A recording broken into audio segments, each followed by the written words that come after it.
Tak siapke sik madhep penonton. Sambra. Ayo, cangkeme sapa? Cangkeme.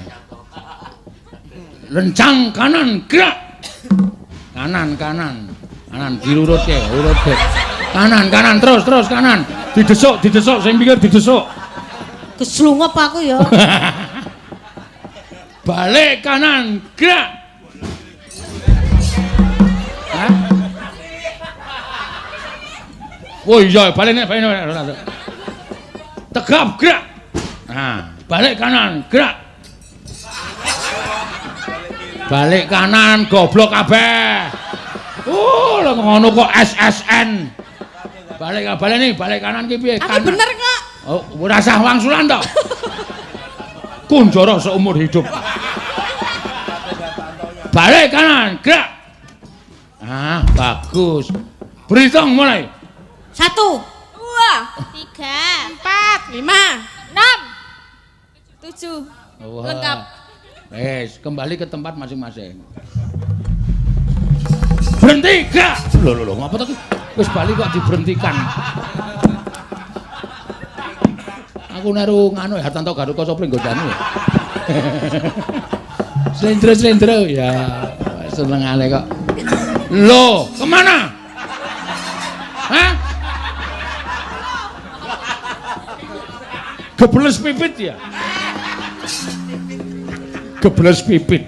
Rawuhipun jumbo kanan aturipun Bagong lelampahan ingkang dumados wonten Praja Ngamarta Ndara. Iya, Kakang Semar. Mula kraya-raya nata Ndarawati sowan ning Karang Kadempel ing wigati aku mung bakal ngaturake sepira gedhening keluputanku Kakang. Sampeyan mboten luput. Sampeyan mboten kleru. Yen aku ora kleru aku ingkang nyuwunake pangapura kadang-kadangku para Pandhawa. Ming pendhawane sing ora limpat, pendhawane sing ora lantip. Wekasan wonten lampahan wonten Praja Ngamarta mboten isa metung napa karepe Semar. Kakang Semar, sewu-sewu kleputan aku nyuwun pangaksama. Nggih, mboten dados menapa, Ndara. Ning sing wigati sakniki lelakon niki nek digetuni pun mboten wonten gunane. Ngibarate kaya dene sekul sing wis dadi jenang, mboten ajeng wangsul dados sekul malih. Iya. Mula wajibipun budidaya. Sranane budidaya piye? Nuwun sewu lho sinuwun. Sampun kinten kula nutuh dhateng Jengandika Sangnata mboten. Ning gandeng aturipun Bagong cetha. Nek sinuwun Ndarawati sing mbutuhke pustaka Jamus Kelima Sada. Monggo nalika semanten Bagong ugi sampun ngawuningani menawi nata Ngamarta Prabu Darmakusuma maringaken pusaka dhateng Dikandara. Mula Den gandeng sampeyan wis ngakoni keluputan, lah kok sampeyan randhat lirawuh teng negara Ngamarta. Mula nganti kahanan menika kedadosan kados mekaten. Mula nuwun sewu, nek perkara niki nggih kudu sampeyan sing iso ngudari, perkara niki ya kudu sampeyan iso menehi pepadang tumraping ndara-ndara kula Pandhawa, Ndara Kresna. Ya, Kakang Semar. Tak silakon tanpa guna. Aku ingkang sagah ngupaya menyang dinunging pustaka Jamus Kelima Sada. Mboten ming niku. Anak kula Petruk. Sakniki teng pundi manggoleki sisan. Nek pancen Petruk isih urip kula ngaturake panuwun, nek Petruk wis ora ana mangrukti kunarepane. Ajeng kula rukti sak tataning panembahing Petruk. Kakang Semar ngestokake dawuh. Aku nyuwun pamit Kakang Nayantaka budal kelawan kadangku Arjuna. Ngupaya menyang dinunging pustaka Jamus menyang Jimat Lima Sada. Ing atos-atos kula kanteni anak kula loro Gareng kali Bagong supaya nderekaken Ndara Janaka miwah Ndara Kresna. Iya, Kakang Semar aku nyuwun pamit. Mugi-mugi lebda ing karya nggih Ndara. Semare koten prayitna semuriris.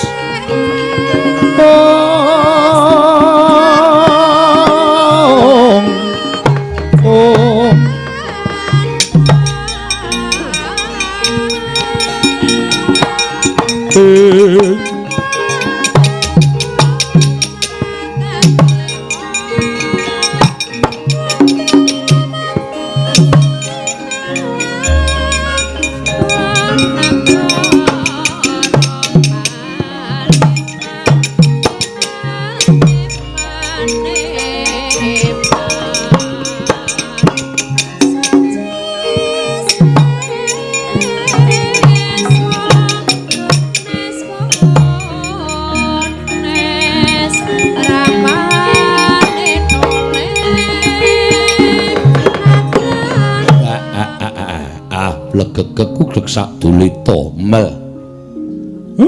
Kok kayane ora adil. Nek aku ming lungguhan neneng Karang Kadempel sila tumpang kendangan dengkul. Mongko ndaran-ndaraku padha mbudidaya. Sinuwun. Ampun kuwatos. Kula jampangi saking kadebian, Ndara.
Langening kalanggiwana gelar pandaan muncar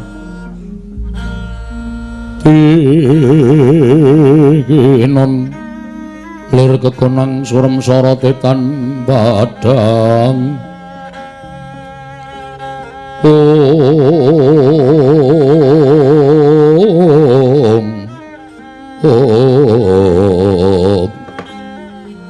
Jagat wasisaning Bathara wayah pira jagat Bawa Penemban ana dawuh apa nggih anak Prabu persesat kadidening Ngentrosisil ming palwa gabus kumambanging Sila Kresna anggenipun ingkang putra angrantu dhateng rawuh paduka Bawa Penemban wonten ing negari Ngawu-awu langit mriki ingkang putra pun dewaning rat bebasan sampun ketelasan pengajeng-ajeng krana dangu anggen paduka nilar praja ing nalika semanten paduka paring dawuh badhe minangkani menawi dados pamutaipun ingkang putra pun dewaning rat.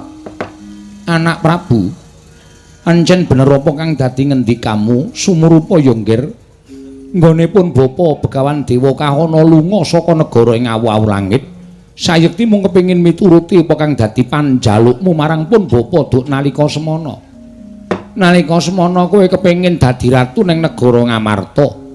Jaran kepengin dadi nalindra ingkang Hanjayeng Bawana lamun sira bisa lenggah dampar keprabaning Ngamarta sumurupa nggir dina samengko apa kang dadi gegayuhamu mau bakal kasembadan liripun kados pundi paduka paring dawuh mekaten Mara Gage Presanana ingkang ndak asta iki aran pustaka Jamus Miang Jimat kelima sada iki pusakaning wong Pandhawa Pandhawa kuwi bisa digdaya, Pandhawa bisa kuncara krana kanggonan pustaka Jamus Miang Jimat kelima sada. Monggo dina samengko pusaka wis ndak asta. Ing ateges Pandhawa wis ora bakal duwe kekuatan.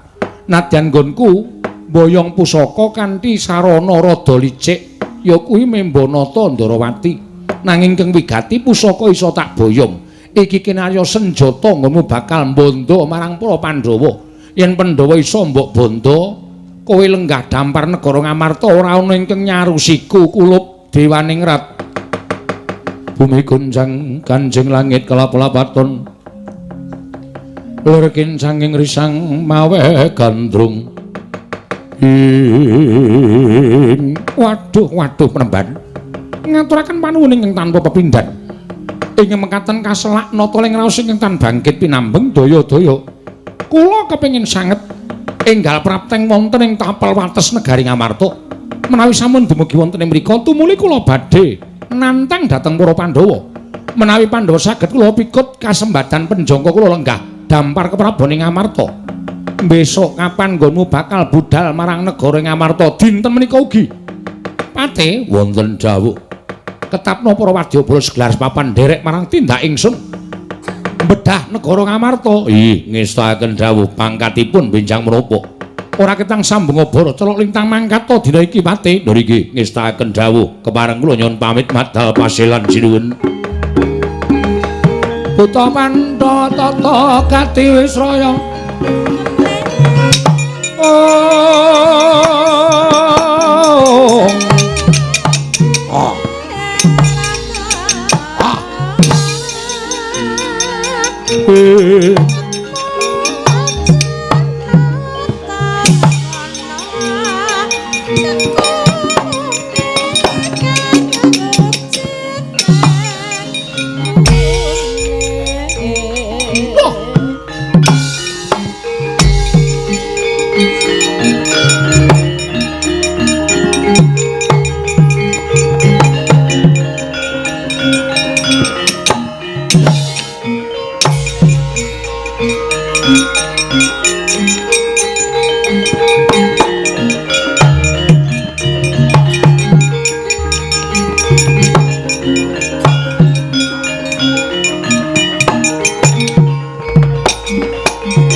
Mulatmana Sang Arjuna Hesmunya kang kamanungsan kasrepan tingkahing mungsuniran padha kadang lho durung suwe nggonku ngancik laladan negara Ngamarta.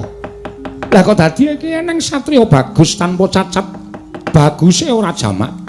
Monggo aku ning negaraku ki rumangsaku kaya wis bagus dhewe. Lah kok dadi iki kalah bagus karo satriya sapa Raden? Takon marang aku Raden Janaka. Raden Janaka. Balik kowe sapa? Nalindra ing awau langit Prabu Dewaning Rat. Nlonjong botol tindakmu. Nggo wadyabala segelar papan arep menyang endi? Malah kepasang yuk katuju ing nginu. Dene praptaku ning tanah Jawa durung ketemu karo papangan siji wae kejaba mung Raden Janaka. Raden, aku bakal tumuju marang negara Ngamarta. Wigatine tanana kejaba mung aku bakal mbedah negara Ngamarta. Merga wong Pandhawa ora ana ingkang wis bisa bakal nglawat yen to aku gelem mbedah negara Ngamarta sebab pusakaning para Pandhawa kang aran Pustaka Jamus Limasada wis diasta dening Bapa Begawan Dewa Kahana wong tuaku Raden Janaka.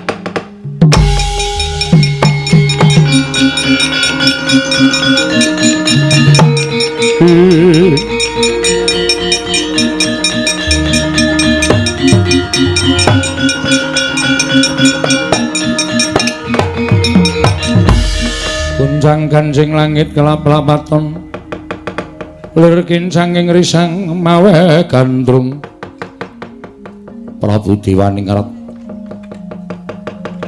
cetha lamun sira ingkang nyidra Pustaka Jamus Klimasada. Lho, sajake kowe murina lekna mripatmu gatekna gobokmu iki panengah Pandhawa satring Madukara Raden Janaka. Wah, ladalah sing edan mone macan aku keparat.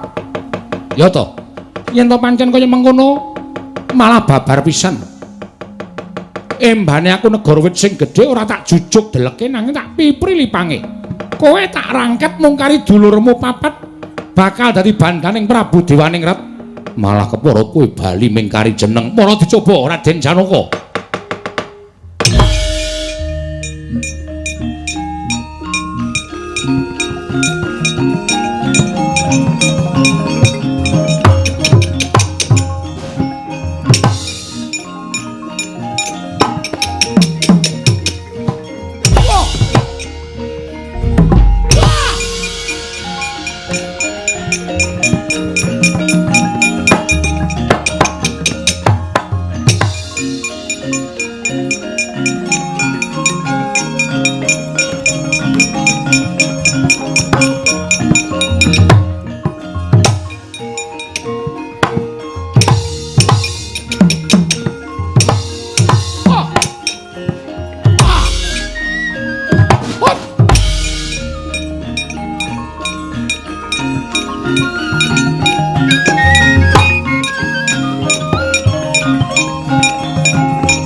dadamu kae.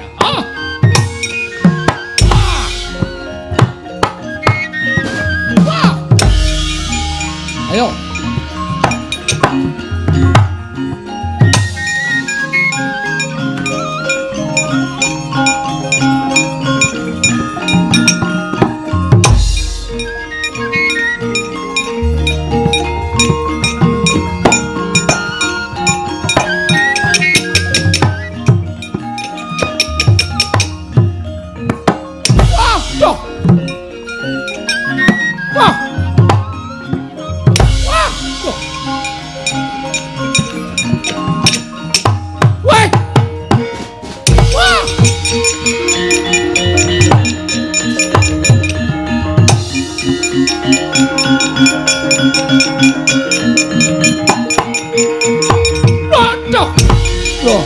Anak Prabu, aduh penemban.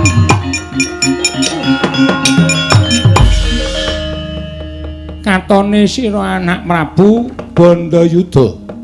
Kula sampun pinanggih kaliyan panengahing Pandhawa nami Raden Janaka. Nanging menapa inggih pangandika paduka menika wonten kasunyatanipun ketitik Raden Janaka sampun koncaten pustaka Jamus Limbasada wadene tasih digdaya. Kula kawon penemban minggira tandangane Raden Janaka karepe dhewe.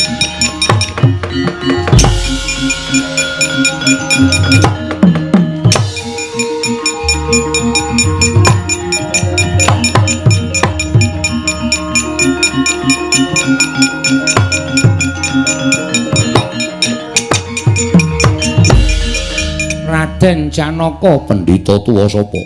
Begawan Dewa Kaana. Aku wong tuane Dewaningrat. Yen ngono kuwi ingkang nyidra pustaka Jamus Limbasada. Ora mbok barek tak nggo gatheng siramu tamu dadi kandha kowe. Ayo,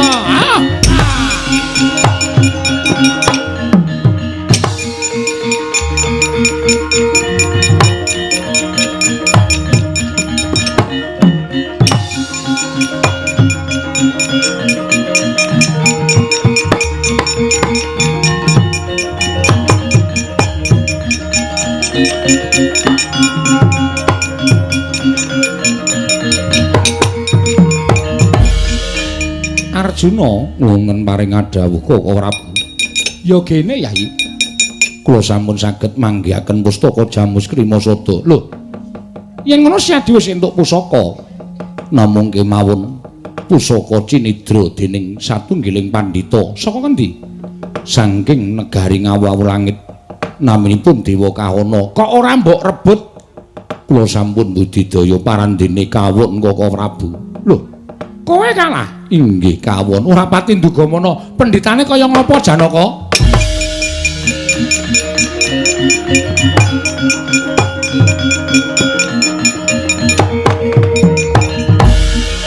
Weh lah dalah. Ora sak baene Arjuna, inggih kasinggihan mekaten. Nadyan to kowe kendhit oyot mimang kadanga dewa ora menang karo pendhita kae. Sababipun menapa? Ora bakal tak jarwani aku wae sing ngerti. Oh inggih. Aki Endara Kresna ki ampuh wayaga. Ngapa to? Kok ming nyawangake terus kowe lah dalah. Ming aku wae sing ngerti Janaka. Pendhita kae kendhita oyot mimang kadanga dewa ora bakal iso menang. Kuwi iki asline tuku bareng karo aku. Ha. Nang klithikan dungkul mamoh kuwi ora. Ratu kok tuku nang klithikan. Lah ndelok kurang lho, mata kucing kaya matamu kuwi ora. Bareng Paduka golek jago wonten pundi? Melu aku lho nggih.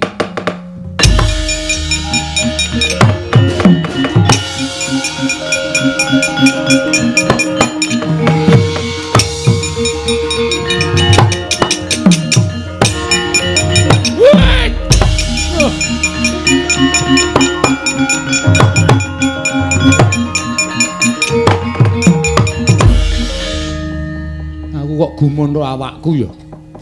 Monggo aku wis ikhlas lahir batin nalika Ndara Baladewa nibake nenggala kuwi mripatku wis merem mati aku. Aku mak kentul. Plus buanter banget. Lekontal mau jam 12 kok lagi tiba saiki ya. Ane ya pusaka ampuh, ane cilaka bareng tiba kok neng alas. Waduh. Monggo ora ngerti lur kidul wetan kulon. Monggo aku ora nggawa kompos. Sing anu kompas, Ndin. Ngene ora ngerti lor kidul wae. Ya nek aku bali ngalor ya nek tekan ngomah. Nek ora tekan ngomah, bali ngidul ya nek tekan ngomah. Nek kleru apa ora cilaka? Alon-alon wae mutel gedang rasa dipaksa. Mutel gedang mati geget-geget. Sing tok bayangke iki apa?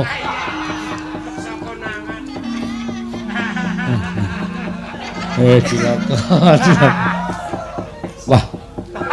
Monggo aku kaya ngene iki mbelani karo bapak. Aku ngene iki mbelani karo karepane bapak Semar. Semar sing ora goleki aku. Bagong tak peseni tak titipi dompet dinake bojoku mesti dinake tenan omong nek Petruk mudar ngono cah edan iki. Cilaka iki arep urip piye iki? Aku nemong nang tengah alas kene iki nek nganti ku ana macan. Teko grek nang mburiku kletak sirahku klethuk mudhar. Kok ya sia-sia temen ta uripku iki jan. Wis ben lah. Upama Petruk mati ning alas kene tak ikhlaski. Petruk ora mati ya muga-muga iso bali.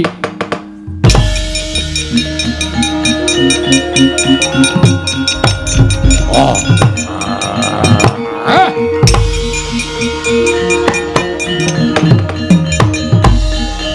Ngandel ora. Ngalaski nggon demit, nggon setan, apa iki sing disebut gendruwo ya. Teko rene mambu aku terus kruwak. Glegeken bar mangan. Petruk, lho, kok kenal aku? Sampeyan sinten kok ngerti kula? Apa kowe lali karo aku, Petruk? Lah dalah. Yen kowe lali karo aku kebangetan temen, mongko mbiyen uripmu kowe melu aku. Ampun gawe-gawe. Saniki akeh wong apus-apus e. Uripmu melu aku, mbiyen aku nglagati kowe entek semenene dijoli, ya cilaka. Mah kula ora rumangsa ketemu karo sampeyan kok. Jaman kowe durung dijaluk karo Semar. Kowe urip karo aku, Petruk, apa kowe lali? Mangriyen. Isih eneng jaman Jim nalika semono, kowe kelingan ora?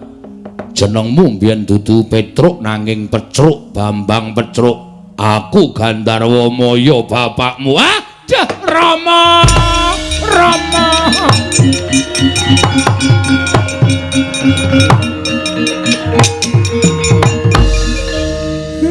Bapak.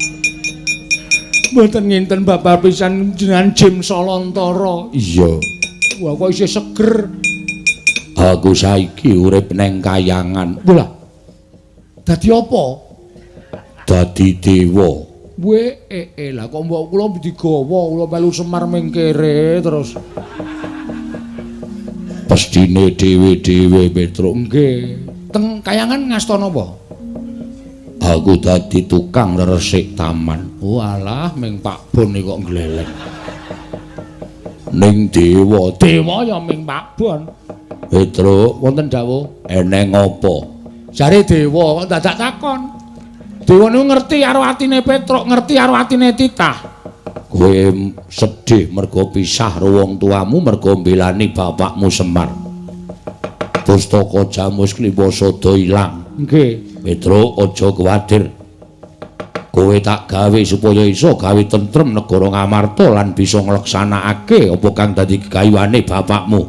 Carane tengah ngalas kaya ana sendang jenenge Sendang Malih Warna. Aja wujud Petruk gantiya, aja wujud Petruk sakaremu arep wujud apa. Oke.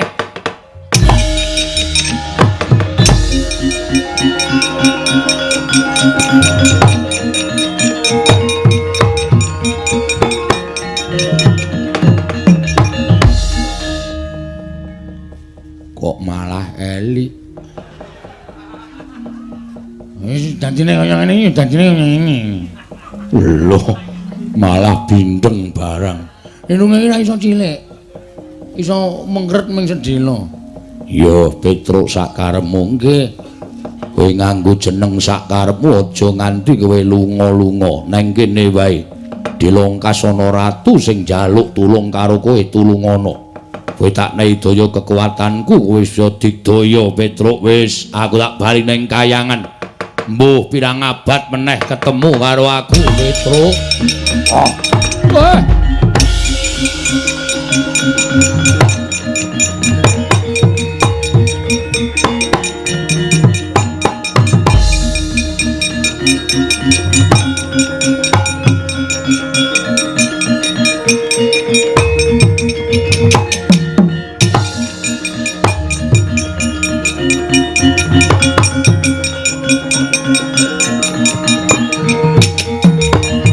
Kunjang gancing langit kelap-lapaton lir kincanging risang mawe gandrung Arjuna kulun paring adhawu jroning mlaku ning tengah ngalas lha kok iki ana swijining pendhita kok sandhangane ting srembong engko ge bakul obat dudu Bagong kudu bakul obat iki biasane nyandange ngonten iku batu mau bat tinggi batu roek cangkeme Bagong nek tawa ngono kuwi biasane iya iki sapa penemban lah kok ngadeg ijen ana ing kene nangkon nganu aku Begawan Cakrawangsa Pandhita Kliyang Kabur Kanginan kowe lah dalah Begawan Cakrawangsa Kliyang Kabur Kanginan pendhita ora duwe nggon iya pancen mengkono kowe sapa Prabu Kresna lho lah pinter tenan iya sekolah kok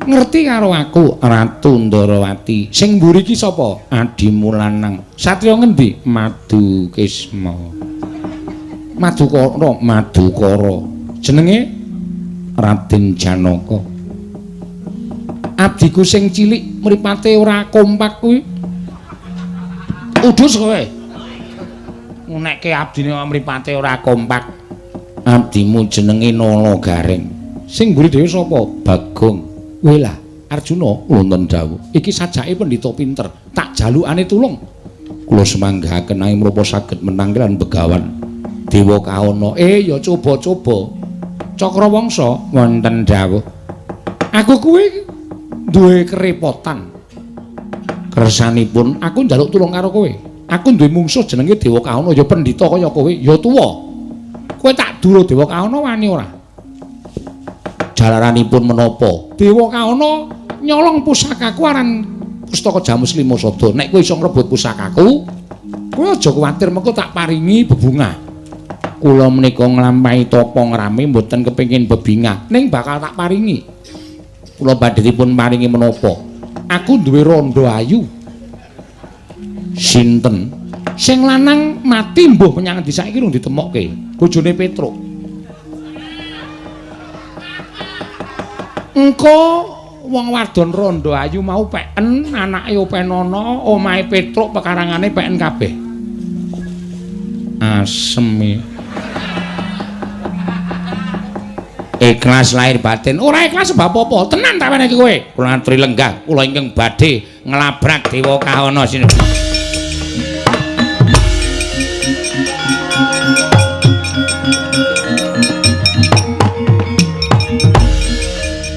ngapusi kok aku ora bakal kelakon sinten kok Prabu ora usah ngerti ora ngerti dhewe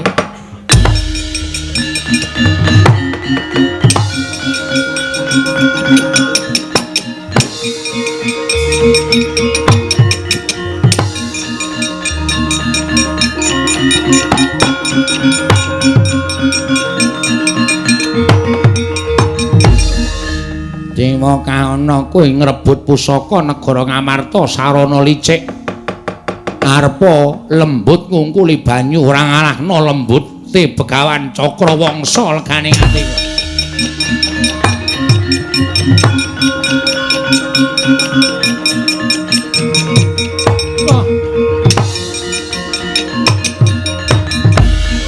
anak Prabu kok doko-doko nang kene ngopo kula nika bingung mremban pendak-pendak kula majeng kula kawon kaliyan tiyang Pandhawa kula mundur tuwun nyuwun pitulunganipun penemban panjenengan majeng kula maju malih kula kawon mriki malih kula menika namung bolak-balik mboten kanten-kantenan Lah keparengi anak Prabu. Mbok pusaka jam 5 seda kula betane. Pandhawa kajenge sami kawon kalian kula. Nyonya tampan ana cah bagus.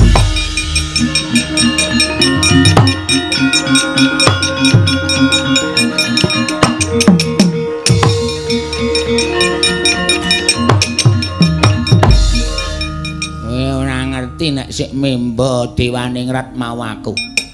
Iki srayaning wong Pandhawa. Iki lho, nya. Kecekel aku meneh. Nek kowe wong pinter ayo rebuten reganing atiku. Olah setan alas diampusi aku.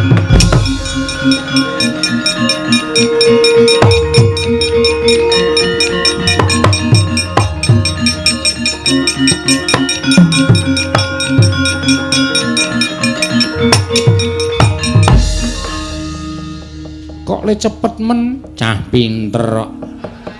Oh ngerti aku ben ndang rampung ben celak ketemu rondone Petruk rak ngono to. Has. Nah omah nek canane omong kaya ngono kuwi. Lho aku ki bakal maringi tenan kok. Lambangane ayu lho. Ayu bojone Petruk kuwi. Wah marai senengane. Cakrawangsa kuna wonten dawuh nek mbantu ki aja ketanggungan. Kowe iso ngrebut pusaka tak tampa ning mbok ya sing nyolong pusaka pateni sisan pejahi pateni sendika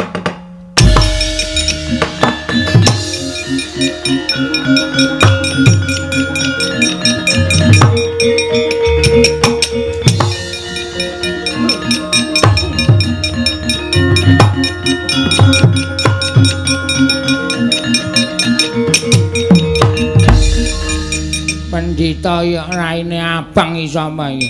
Ora usah cerewet. Srayaning wong Pandhawa Begawan Cakrawangsa, aku Dewa Kaana. Kowe apa aku sing tekaning pati? Kowe dudu aku.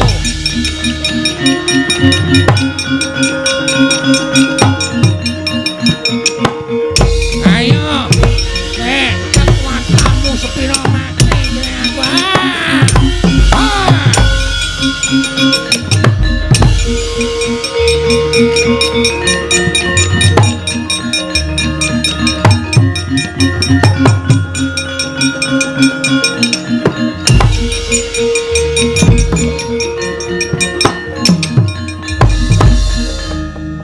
Kok kaget ngopo? Tak kira nek Vespa tahun 60. Nabrak gundulmu. Iki menungso. Menungso. Iki sapa iki? Begawan Cakrawangsa. Sapa? Begawan Cakrawangsa.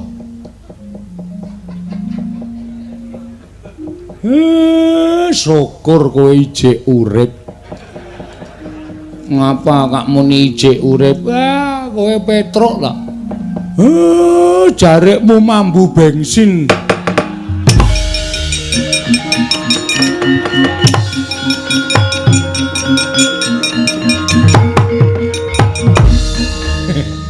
Cara mbiyen banget lho Pak. Iya.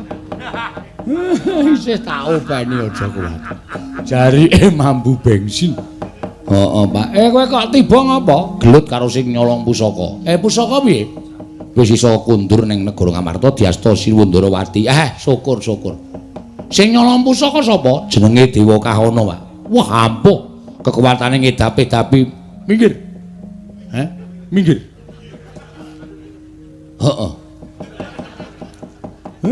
Nek aku sing mungsuhe ora bakal rampung-rampung perkarane.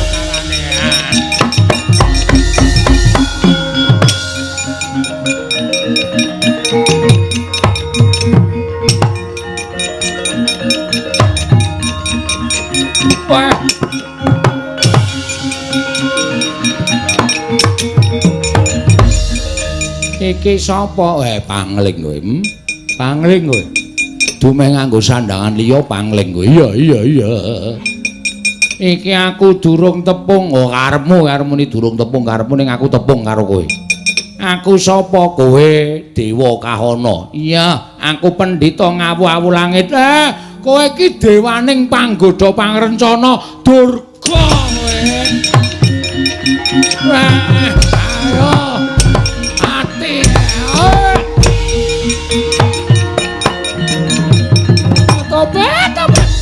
Kakang Semar. Oh.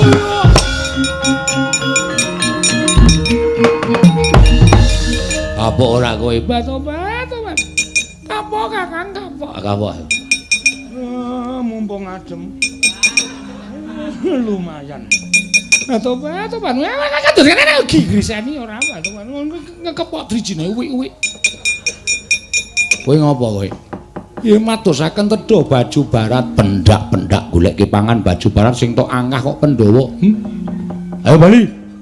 Inggih Kakang, inggih. Ora bali titenono. Kowe ganggu gawe dulurku sing do lenggah ning krajan mrigas kene aja takon dosa. Konangan aku ak kembala geni sak anak bojomu. Nyuwun pamit Kyai Semar, nyuwun pamit.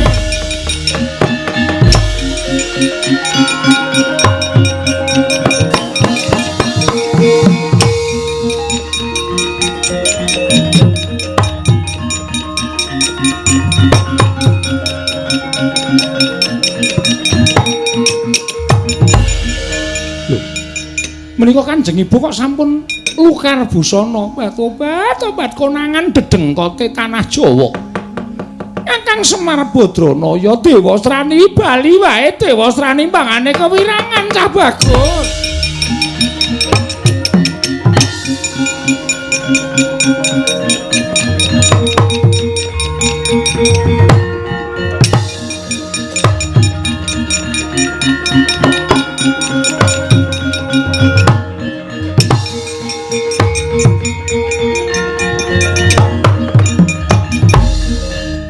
Biar kowe bubar mawut ora karo-karoan diamuk karo bapak.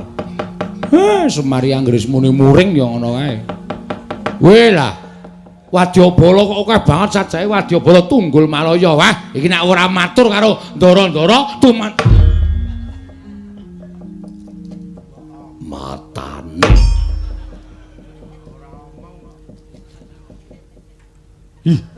Kapok ora kowe. Enten apa? Moto diculek dhewe. Motone ora diajar dhewe tuman. Mangsane ora. Iya ini barang kok merem.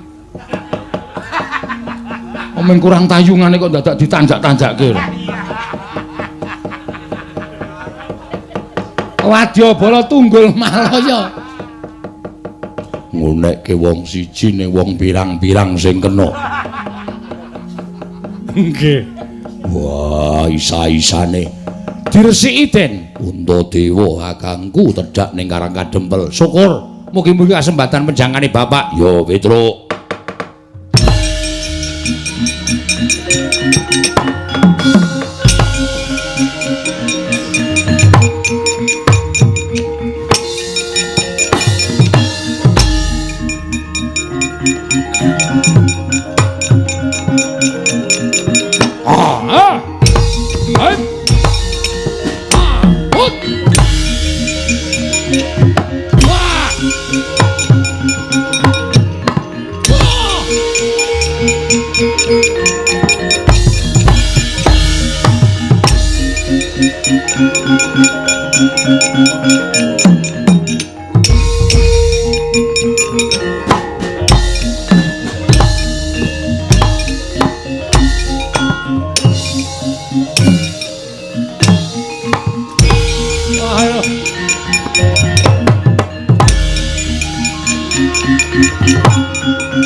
Arsa madangi jagat tumungu-mungu paneng sak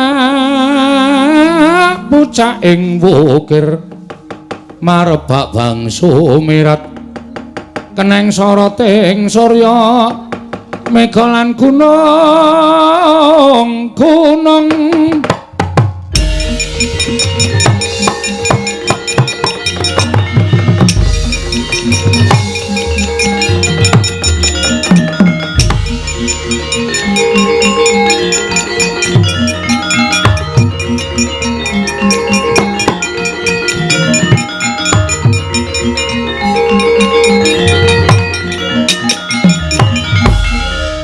lancar sakabehe slamet wilujeng mboten manggal setunggal menapa Ya Semar. Kula nggih tak wiwiti mbangun kayangan men supaya jejeg moraling para kawula sak negara Ngamarta. Ya. Diwelengi Ndara. Ya, diwelengi apa? Diwelingi. Mula nek omong sing bener diwelengi. Diwelingi kok diwelengi. Kon ngedalke golek supaya iso do ngerti golek ana jroning crita sewengi kala wau ingkang awon dipun bucal ingkang sae dipun pendhet. Ya Semar.